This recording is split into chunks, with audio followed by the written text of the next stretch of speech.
Magandang hapon, Uncle Manoy po ulit. So, ngayong hapon na ito, gagawa na naman tayo ulit ng isa pang reaction video. No? So, actually, hindi naman natin ito tatagalan ng ganong katagal nung nakaraang video. Kaya, dahil nung nakaraan is more than, ano yata yon more than an hour. No? So, sa ngayon, bali, ano lang, litan lang natin, siguro mga kalating oras, tama na yon. Okay, biro lang, no? So, actually, ano lang naman talaga, maikli lang, iklian lang natin, no? So, ngayong hapong ito ay, ang gagawa natin ng reaction is yung patungkol po sa presidential sister na si Senator Amy Marcos, no? So, alam mo naman natin nung nakaraang araw na ah, si Amy Marcos ay nag-declare na tatakbo siya ulit as senator, pero hindi na sa ah, ilalim ng administrasyon o administrasyon ng kapatid niya na si Bongbong Marcos, no? So bakit kaya, no? So ang daming gustong pumila na dati nang kumakalaban sa kanila, na gustong sumama na sa administrasyon, no, sa alyansa ni Presidente Bongbong Marcos, dahil alam nila na unlucky talaga ng lamang, no? So kung administration candidate ka, laki talaga ng lamang, dahil alam naman natin sa mga previous na mga elections, no? So ang mga taga-administration talaga is more than 50%, no? So I think nasa more than 80% pa nga yung mga nananalo na galing sa administration. So bakit itong si Amy Marcos ay humiwalay, no? Na actually kasama naman siya talaga doon sa line-up ng partido ng kanyang kapatid. Ba't siya humiwalay, no? So although na alam din natin na kaibigan niya itong si VP Sara, dahil na-mention nga ni VP Sara nung sa mga previous interview niya na ang kaibigan niya is si Amy Marcos at hindi naman itong presidente natin si Bongbong Marcos. Kaya lang, nung hinikayat siya na maging running mate ng ni Bongbong Marcos, ay sumama siya dahil sa kay Amy Marcos, no? So parang ano pa nga yung sabi niya kasi nung in-interview siya na pwede bang may posibilidad ba, dahil humiwalay na siya, tumiwalag din siya sa administrasyon ngayon. In-interview siya ng isang reporter na pwede bang may posibilidad pa bang magkaroon ng another alliance with the president. Sabi ni BP Sara, ang sagot niya is never again, no? So never again. So naghingi na nga siya ng pasensya sa mga supporters niya na pasensya daw dahil hinikayat niya pa na iboto itong presidente natin. So at identified na sa ngayon na yung Duterte's or BP Sara na isang Duterte ay isa ng oposisyon sa administration ngayon, no? So at nakikita naman natin na halos yung mga supporters nila, no? Daming mga senators, mga former senator at saka kasalukuyang senador na ando na nga sa partido ni Marcos, na dating inaakusahan nila na ano daw, magnanakaw. Pero sa ngayon ando na sila. So bakit itong si presidential sister pa ang umalis doon sa partido? So sabi kasi niya na ayaw doon niya gusto niya lang daw maging malaya. So para mas maintindihan natin kung ano yung maintindihan niyo kung ano yung sinasabi ko, panoorin muna natin ang video na ito. ng COC ang presidential sister at re-electionist na si Senator Amy Marcos sa ilalim ng Partido Nacionalista ni dating Senator Manny Villar. Kasama nito ang kanyang ina na si dating First Lady Imelda Marcos. Matatandaang isinama ni Pangulong Bongbong Marcos sa senatorial slate ng Alyansa para sa Bagong Pilipinas ang kanyang kapatid, pero nagdesisyon si Senator Amy na dumistansya. Nanindigan itong ayaw niya umanong mamangka sa dalawang ilog, pero sabi naman anya ni PBBM ay susuportahan siya sa darating na eleksyon. Sa tanong naman Ella kung tatanggapin ba nito kung sakali namang i-endorso siya ni Vice President Inday Sara Duterte, ito ang naging sagot ng mambabatas. Hindi ko alam, hindi ko pa napapag-usapan yon. Ang akin lang, pinili ko na maging malaya para hindi na ako kakampi kanino man, laban pa sa iiba. Mas maigi na. Piliin na lang natin ang sambayan ng Pilipino.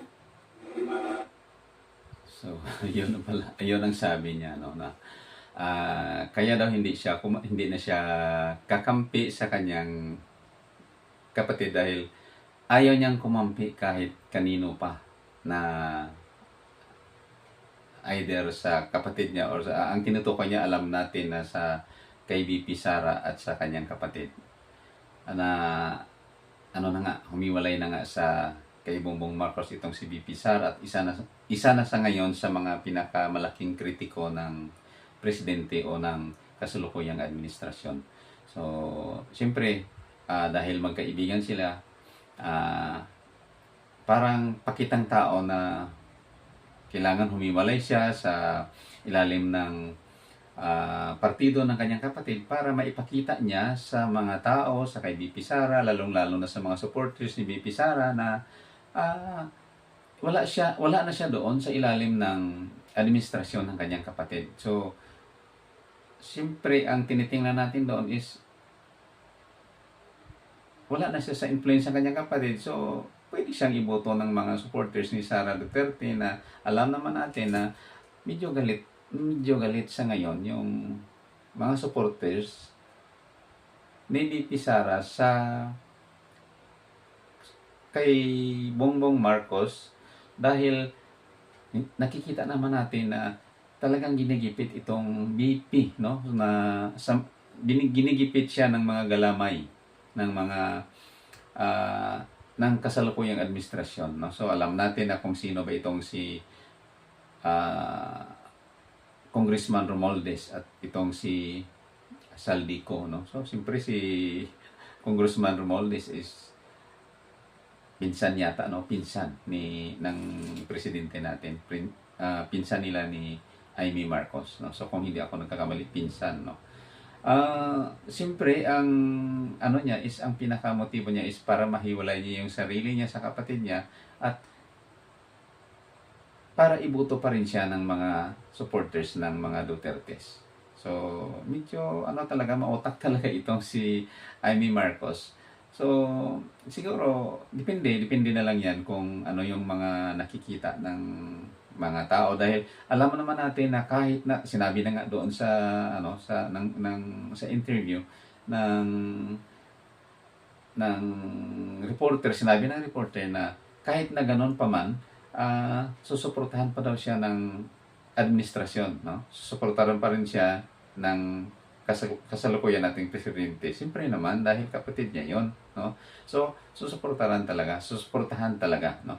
So, pasensya na kasi minsan yung Ilonggo na term is nai-insert. So, talagang ganon. We should expect na yung presidente natin ay mag-support sa kanya dahil magkapatid sila, no? Alam naman natin na blood is thicker than water. So, doon pa rin patungo yon kahit na wala siya daw, sabi niya wala siyang kinakampihan, pero alam natin, no, malamang na 100% andun siya talaga sa kapatid niya. Pakitang tao lang yung sa hindi siya kumampi daw para hindi siya magiging masama sa paningin ng supporters ni VP Sara or ng Dutertes. So, hindi niya ginaya yung ibang mga dati na ngang supporters or malapit na supporters ng Duterte administration na ando na nga ngayon sa garahe ng kanyang kapatid, no? So nag-uunahan sila doon, na pumipila sila doon, no? So pero si Amy Marcos dumistansya, no? Dahil ang pinaka-rason niya, ayon sa nasabi niya na kanina, na gusto niya lang daw maging malaya, at ayaw niyang kumampi kahit kanino man. So, kung titingnan natin, dahil inaakusahan na nga siya na namamangka sa dalawang ilog, so mas lalong yun ang ginagawa niya, no? Namamangka talaga siya sa dalawang ilog dahil wala siyang kinakampihan, wala siyang pinapaboran. Pero hindi naman yung totoo. In all honesty, alam natin na kakampi siya talaga sa kapatid niya. Kaya lang pinapalabas niya na wala siyang kinakampihan para makukuha niya pa din yung mga supporters ni BP Sara, no? So, yan ang opinion ko. So, depende na lang yan. So, ang depende sa ano niyo din, perceptions niyo, kung ano yung opinion niyo, mga kaibigan. So, kung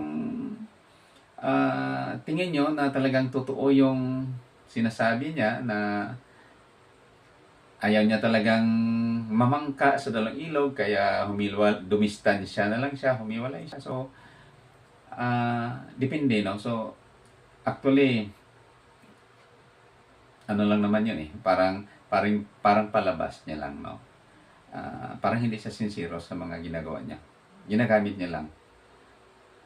Pero nasa sa atin na din yon, mga kaibigan, kung kailangan natin magpabula, no? So, kasi election time, no? Daming mga pwedeng gawin nila na para tayo maloko, para tayo ma-influence, no? So, sa mga ginagawa nila. Pero mayroon naman tayong mga sariling mga isip at mga sariling nararamdaman, at saka nakikinig din naman tayo sa mga balita, sa mga nangyayari sa paligid natin. So, alam natin kung ano yung gagawin natin, no? Oo, alam natin na hindi naman masama itong si Senator Amy Marcos. Pero alam din natin na siyempre, doon siya talaga kakampi sa kapatid niya. Siyempre, sa nasabi ko na kanina na blood is thicker than water. So, nasa sa inyo na yan, mga kaibigan. Siguro, iwan ko na lang yun sa inyo kasi we cannot just simply say na kung ano yung nararamdaman ko is ganun din ang sa inyo. So, depende na yan. Kung ano nga yung mga naisip nyo, yung mga nararamdaman nyo, ilagay nyo doon sa comment section para at least malaman din natin, no? Dahil nagsisimula pa lang yung filing, or wala pa sa campaign period nga, no? So, mas ano pa yan, mas iigting at mas lalabas pa yung mga katotohanan kung ano na mismo or malapit na sa election yung kung malapit na talaga sa election time, no? So, sa ngayon, observe lang muna tayo, tingnan lang natin kung sino yung mga taong nagsasabi ng totoo at sino man yung mga talagang balimbing lang, no? So, yung sinasabing pamamangka sa dalawang ilog, parang ganon nga kasi play safe nga yung ginagawa ni Senator Amy Marcos, no? Play safe siya, no? So, para hindi siya magiging masama sa both parties, no? So, yun lang po muna tayo, mga kaibigan, hanggang dito na lang muna. So, hanggang sa susunod, maraming salamat sa panonood at pagsubaybay. So, maraming salamat ulit sa lahat. Babu!